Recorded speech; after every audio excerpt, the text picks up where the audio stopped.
Hello everyone, how are you? I'm Ari Theriger and today I'm going to make a book review on the 9 Worlds of Seid Magic, Ecstasy and Neo-Shamanism in North European Paganism by Jenny Blain. Jenny Blain, an American anthropologist, in this book she presents a different proposal in relation to Seidr. The idea is not to carry out historiographical or literary study, but instead it is to understand the development of Seidr within modern society.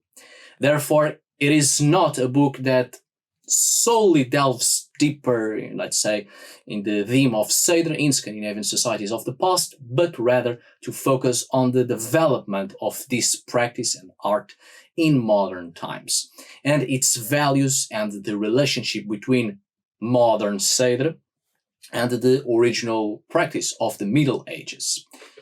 To understand this connection, the author uses the methodology of studies within this theme, the theme of Seidr, and also the literary sources from the 12th to the 14th centuries, as well as a first-hand observation and being very much part of the practice for several months with practitioners of European neo-shamanism and also with people, indigenous people from North America. So I am well aware how this sounds, and that's why I wanted to make a book review, precisely because with this book I have earned a valuable lesson, which I think some of you might appreciate that lesson, or it might be useful to some of you. You see, the first time I read this book, it was 19 years ago. I was 13 and I was studying everything I could get my hands on concerning Seidr. The problem is that before this work, 19 years ago, there wasn't much about Seidr, actually. There was that one book by Rudolf Kaiser entitled The Religion of Northmen, which is from 1854, and he only reserved a little tiny chapter for Seidr, which he entitled as Sorcery. And since not much was known back then about Seidr, the author of that book simply stated that Seidr was a type of sorcery characterized as being very secret and mysterious, and that's it. Case closed. After that, there were other authors, of course, but not much. But there was a certain development on the studies of Seidr, but too few still, and still somewhat with the idea that it was sorcery and quite secretive. So I was obviously thrilled to get my hands on this one, but was in fact very disappointed because, well, it was a modern approach, neo-shamanism, things done right now in modern times, and involvement with peoples not necessarily from the Scandinavian cultural background that could have given continuation to the art of Seidr since immemorial times until our modern times. But that's the thing. It was 19 years ago. I was 13 and not mature enough to appreciate this work, and also because there wasn't a lot of information on Seidr. Most people back then who practiced Seidr was simply a modernized idea, very much either on the perspective of Wicca or of core shamanism or both. But now, at the age of 32 and with a considerable baggage of knowledge on Seidr, I think, of course, compared to what was known 19 years ago, I can better appreciate this work from an anthropologist and focusing on Seidr and its approach in the modern world. So that's the lesson I have learned, and the one I wanted to share with all of you. There are many things in life we are not yet mature enough to understand or even care about or give it the proper value. So have patience, give time, learn and develop your critical thinking, mature your ideas, and then return, and I'll promise you, you will see things from a completely new perspective with completely different perception. Seidr isn't easy to define in etymological terms, so the author in this book uses a variety of concepts, sort of testing each one of them according to the analytical context in which they are inserted or presented. What is really known about Seidr is that it was a magical practice during the Viking Age, the Viking period, performed essentially by women, not only, but the vast majority were indeed women, which also constituted chants and at other times using divination techniques. There are certainly obvious similarities with shamanic religious practices of the Finno-Ugric peoples, but in the Scandinavian medieval context, Seidr had quite a different outline, especially in religious and social terms. Now, the first chapters of the book are entirely dedicated to contextualizing modern Seidr practices, conceptual and introductory issues, as well as descriptions of shamanic narratives. So, if you are waiting for a more historiographical approach to the theme of Seidr, this will only happen from the fourth chapter onwards, when the author really reflects on the historiographic studies. And the author makes pretty interesting considerations, some of which I have also mentioned here in this channel or on other videos, concerning the fact that although the Seidr performances demonstrate a shamanic or semi-shamanic character in the written sources, more or less, in Scandinavian Old Norse society, Seidr did not have the same importance socially and religiously speaking as shamanic practices have had and still have in other societies, especially in the indigenous societies. In the literary sources, Seidr does not show any sort of primordial elements to shamanism. There is no reference to drums, actually, as an example. And in fact, as I said here too on another video, there is an absence of drums in both literary sources and the archaeological context as well. Drums have never been found in archaeology concerning this period and in Scandinavia and related to Seidr, and are in fact rarely mentioned in the literary sources and only in relation to music and not to magical religious practices. Seidr was mostly practiced by women, as I've said, who were marginalized, outcasts mostly, ostracized women, and also men, some men, or even foreigners. Most of them were indeed foreigners, working momentarily in the Old Norse communities of the Viking period.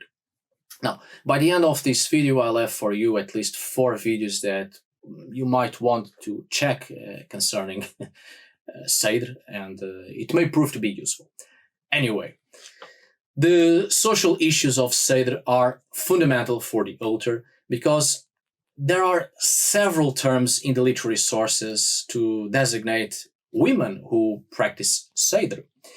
Each term is equivalent to not only to the purpose of the practice, but also in relation to the relationships that are created between the Seidr practitioners and the community who asked them for help.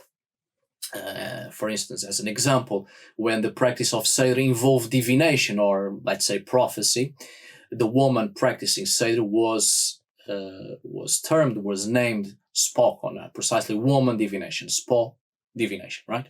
Therefore, in a way, a prophetess. Various terms or names were used to designate them, depending on the benefits gained.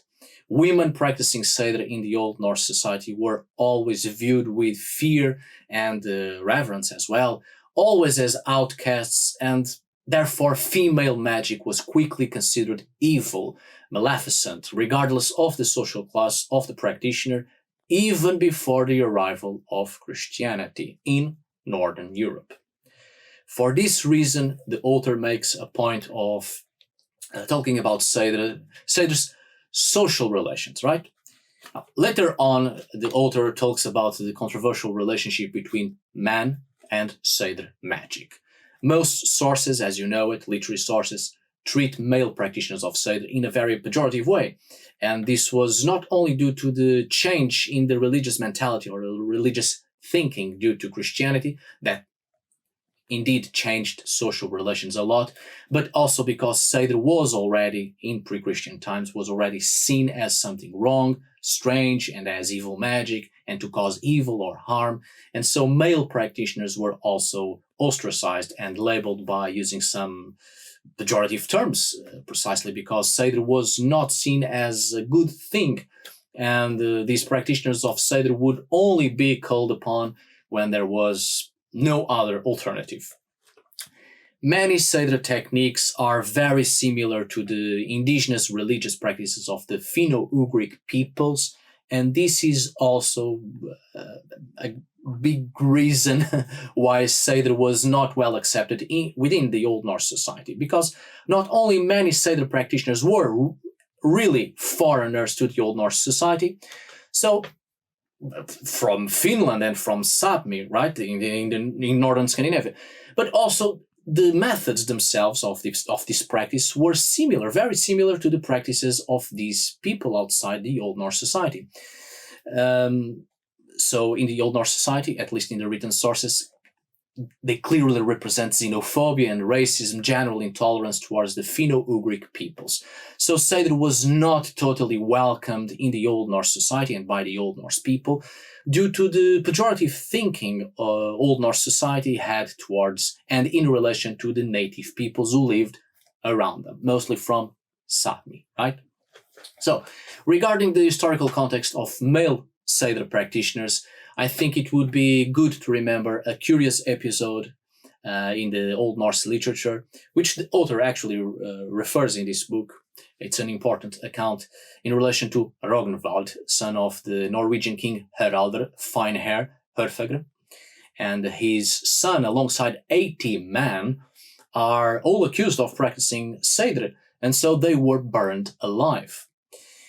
In another context, very similar, we also have King Olafr Tryggvason, who also executed 18 men practicing Seidr. So it seems to be the same account, actually retold in a different way, with other details in different periods. And as you know it, both kings were Christians. The first one was precisely the one who tried to Christianize Norway in its entirety. So these pejorative ideas are already beginning to grow and gain other proportions due to the religious mentality that was already gaining ground even before the attempt to officially Christianize Scandinavia.